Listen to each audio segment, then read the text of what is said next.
एक जनाब ऊंट और गीदड़ की दोस्ती हो जाती है। गीदड़ कहता है कि दरिया के उस पार खरबूजों का खेत है, हम चलते हैं खरबूजे खा के आते हैं।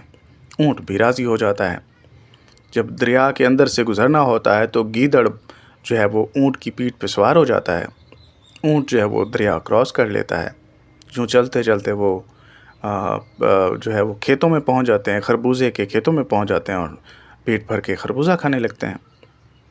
अब अभी ऊँट खा रहा होता है और जो गीदड़ है उसका पेट भर जाता है और वो ज़ोर-ज़ोर से आवाज़ें लगाता है, जिस पर ऊँट परेशान हो जाता है। कहता है, ये तुम क्या कर रहे हो? जब इस तरह से तुम आवाज़ें लगाओगे तो जो खेतों का मालिक है उसे पता चल जाएगा, वो आ जाएगा और यूँ तो हमें मार पड़ेगी। तो गीदड़ कहता है, माज़रत के साथ दोस्त, मगर मेरी आदत है कि जब मेरा पेट भर जाता है तो मैं ज़ोर-ज़ोर से ऊँची-ऊँची आवाज़ें लगाता हूँ। तो गीदड़ ने एक बात ना सुनी, ज़ोर से आवाज़ें लगाईं। खेतों का मालिक आ पहुंचा और उसने जब वहां पहुंचा तो गीदड़ तो भाग गया क्योंकि तेज़ भाग सकता था, लेकिन ऊँट को पकड़ लिया और पकड़ के ठीक ठाक उसकी पिटाई कर डाली। अब ऊँट रोता हुआ वापिस आने लगा। गीदड़ भी साथ हो लिया। जब दरिया के किनारे पहुंचे तो गीदड़ दोबारा से ऊँट की पीठ पे सवार हो गया और ऊँट जैसे ही दरिया से गुजरने लगा और ऐन गहराई में आ पहुंचा तो उसने भी गौते लगाना शुरू कर दिए। अब गीदड़ ने कहा कि भाई ये तुम क्या कह रहे हो?